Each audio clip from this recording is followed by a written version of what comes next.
YSR Congress party బహిష్కరిత నేత 17వ వార్డు కౌన్సిలరు మాజీ municipal vice chairman Gudibanda Adilakshmi GNR కలిసి శనివారం వార్డు ప్రజలతో కలిసి విలేకరుల సమావేశం నిర్వహించారు.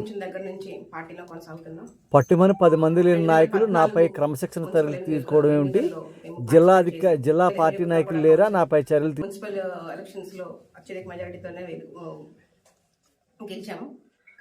అదేవిధంగా నిన్న ఒక ప్రెస్ నోట్ అనేది రిలీజ్ చేశారు నర్సీపట్నం వైఎస్ఆర్సీపీ పార్టీ నుంచి. అత్యధిక మెజారిటీతో గెలిచినటువంటి ఒక వ్యక్తిని అసలు ఆ డిపాజిట్ కూడా సాధించుకునేటువంటి ఒక వ్యక్తి చేత సస్పెండ్ చేయించడం అనేది ఎంతవరకు సమంజసమో నాకైతే అర్థం కావట్లేదు. సిద్ధాంతమే ప్రాతిపదికగా నడిచి ఏ రాజకీయ పార్టీకైనా కనీస విలువలు పాటిస్తూ క్రమశిక్షణ చర్యలు తీసుకోవాలంటే ముందుగా సంజాయిషి కానీ నోటీస్ కానీ పంపించాల్సి ఉంటుంది, సంజాయిషి తీసుకోవాల్సి ఉంటుంది. సో అలాంటి ఎలాంటి నోటీసు లేకుండా నన్ను క్రమశిక్షణ చర్యల్లో భాగంగా సస్పెండ్ చేశామని, పార్టీ నుంచి వైదొలిగించామని ప్రకటించడం నర్సీపట్నం వైఎస్ఆర్సీ పార్టీ అహంకార ధోరణికి నిదర్శనంగా నాకు అనిపిస్తూ ఉంది. నేను గత 2021లో మున్సిపల్ చైర్మన్గా 2 years చైర్మన్గా కొనసాగాను. అదేవిధంగా తర్వాత కౌన్సిలర్గాను కొనసాగుతా ఉన్నాను. ఈ గత నెల 31వ తారీఖున కౌన్సిల్ ఎజెండా నాకు పంపించడం జరిగింది బడ్జెట్ సంబంధించి. సో దానికి నాకు ఎలాంటి ఇన్ఫర్మేషన్ అటెండ్ అవ్వకూడదని ఎలాంటి ఇన్ఫర్మేషన్ రాలేదు. సో నేను అటెండ్ అయ్యాను. సో అప్పటికి సభా స్పీకర్ అయినటువంటి అయ్యన్ పాత్రుడు గారు స్టేజ్ మీద ఉన్నారు. సో నేను వెళ్ళాను, అటెండ్ అయ్యాను. ఆయన ఒకటే అడిగారు, ఈ అభివృద్ధి కార్యక్రమాలకి మీ వంతు సహకారం మాకు అందిస్తారంటే మా సపోర్ట్ ఎక్కువ ఉంటుంది సార్ అని నేను చెప్పడం జరిగింది. అదేవిధంగా నాతో పాటు మాజీ వైస్ చైర్మన్ మన గొలుసు నరసింహమూర్తి గారు కూడా రావడం జరిగింది. సో ఆ మీటింగ్కి మేమిద్దరం అటెండ్ అయితే నన్ను ఒక్కరిదాన్ని సస్పెండ్ చేయడం వెనుక ఆంతర్యమేంటో నాకైతే అర్థం కావట్లేదు. ఆయనకి అగ్రకులస్తులు అవనివ్వండి, ఆయనకున్న బలగం అవనివ్వండి, దానికి భయపడి వైఎస్ఆర్సీపీ పార్టీ వాళ్ళు ఆయన సస్పెండ్ చేయకపోయారో, లేదంటే నాకు ఎలాంటి బ్యాక్గ్రౌండ్ లేకుండా వచ్చానో, లేదంటే నేను దళిత మహిళను ఒక మహిళగా ఉన్నానో మా యొక్క ఇది చూసి మమ్మల్ని సస్పెండ్ చేశారో అది నాకైతే అర్థం కావట్లేదు. ఎంతవరకు సమంజసం ఇది? నేను గత చైర్మన్గా చేసినప్పుడు ఎన్నో అత్యున్నత పదవులు అధిరోహించి పార్టీని ఇప్పుడు వీడే క్రమశిక్షణ రాహిత్యమైన చర్యలు చేస్తున్నారు అంటున్నారు. సో ఎటువంటి చర్యలు నేను చేశానో నాకు అర్థం కావడం లేదు. నాకు పంపించిన నోటీసులో ఒకటి రాయడం జరిగింది, పార్టీలో అత్యున్నత పదవులు అనుభవించి ఇప్పుడు పార్టీ నుంచి పార్టీకి వ్యతిరేక చర్యలు పాల్పడుతున్నారు అన్నారు. సో పార్టీలో ఒకే ఒక పదవి నాకు ఇచ్చారండి. సో అదే చైర్మన్ పదవి, సంతోషం. సో అది కూడా ఏ రాజకీయ ఉద్దేశంతో ఎవరికి కళ్ళు వేయాలనే ఉద్దేశంతో ఆ చైర్మన్ పదవి తీసుకొచ్చారు అందరికీ తెలుసు నర్సీపట్నంలో.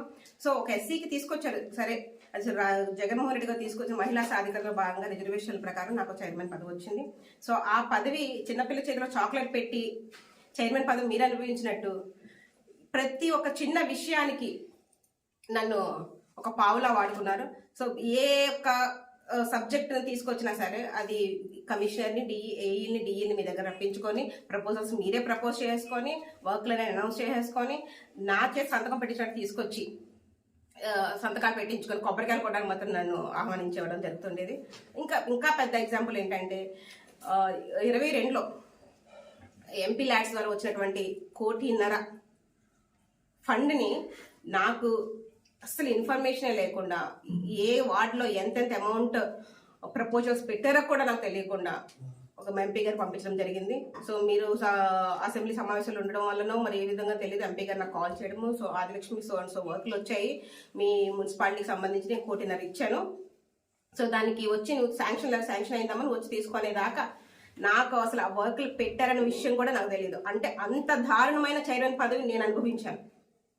సో ఏదో పదవి అనుభవించాలంటున్నారు కదా, సో అప్పుడు నేను తీసుకొచ్చి ఆ వర్కులకు కూడా నేను పోరాడి ఎలా ఇచ్చేస్తారని ఆపోజిట్ పార్టీ వచ్చినా నేను ఆ వర్కుల కోసం పోరాడి మేమే తీసుకొచ్చాం, మేమే ప్రపోజ్ చేశామని చెప్పుకొని మరీ నేను పార్టీకి సపోర్ట్గా నిలిచి ఉన్నాను. సో ఇలా ఎన్నో అభివృద్ధి కార్యక్రమాలు అంటే ఒకసారి ఇంకొక ఎగ్జాంపుల్ ఏంటంటే అన్ని మన జగన్మోహన్ రెడ్డి గారు పార్టీ కులం చూడడం, మతం చూడడం, పార్టీలు చూడడం అనే ఒక నినాదం తీసుకొచ్చారు. సో ఆ సిద్ధాంతం ప్రకారం నేను అన్ని వార్డుల్లో సమానమే అని చెప్పి యాక్చువల్లీ అక్కడ గవర్నమెంట్ హాస్పిటల్ దగ్గర డ్రైన్ అత్యంత దారుణంగా ఉందని తెలిసి 15 లక్షల రూపాయలు దానికి జనరల్ ఫండ్ నుంచి అలాట్ చేయడం జరిగింది. సో దానికి నా వైసీపీ కౌన్సిలర్ల చేతే, మా వైసీపీ కౌన్సిలర్ చేతే నా మీద దండయాత్ర చేయించారు కౌన్సిల్ మీటింగ్లోనే. నాకు ఎంత అవమానం చేశారో ఆ విషయమై మీ దగ్గరికి వస్తే మా అన్నా చెల్లెలు ఇద్దరి కళ్ళంటి నీళ్లుగా మీరు వెనక్కి పంపించారు. అప్పటికి మేము పార్టీని వేయలేదు. జగన్మోహన్ రెడ్డి గారి అభిమానంతోనే మేము అవన్నీ మింగుకొనే మేము భరించి పార్టీలో కొనసాగాం. అదేవిధంగా 2 సంవత్సరాలు కంప్లీట్ అయిన తర్వాత మీరు కూడా మమ్మల్ని పిలవకుండా ఎవరో వాళ్ళు ఇద్దరు ముగ్గురు చేత మేము పార్టీకి రాజీనామా చేయాలని, చెయ్యకపోతే మమ్మల్ని పర్సనల్ గాను ప్రొఫెషనల్ గాను ఇబ్బంది పెట్టి బలవంతంగా నా చేత రాజీనామా చేయించారు. ఏమనంటే ముందస్తు ఒప్పందం అంటారు. చూపించండి ఎక్కడ న్యాయం జరిగిందో మా ఎస్సీ వాళ్ళకి. దాన్ని 3 ముక్కలు చేసి ఒక సగం ఆదిలక్ష్మి అంటారు, సగం సుబ్బలక్ష్మి అంటారు, సగం ఏమో ఇంకొక బాలమ్మ అంటారు. సో ఎక్కడ సార్ ఎక్కడ మీరు మాకు న్యాయం చేశారు? ఎస్సీ వాళ్ళు అంటే ఇప్పటికీ మీ మీద అపోజిట్ పార్టీ వాళ్ళు ఎవరైనా సరే కౌంటర్ ఇస్తే మీ వెనక ఉన్న వాళ్ళే మీకు సపోర్ట్ చేస్తూ మాట్లాడడానికి భయపడతారు. వాళ్ళు కూడా మా ఎస్సీ కుర్రోడే వచ్చి నిన్ను సపోర్ట్ చేస్తూ మాట్లాడితే గానీ నువ్వు ముందుకు వెళ్ళే పరిస్థితి లేదు. సో అంటే ఎస్సీ వాళ్ళు నీకు ఒక రక్షణ కవచమా? ఎస్సీ వాళ్ళే నీకు పని చేయడానికి పనికిరారా? ఎస్సీ వాళ్ళు నీకు షోకేసులు బొమ్మల్లా పనిచేయాలా?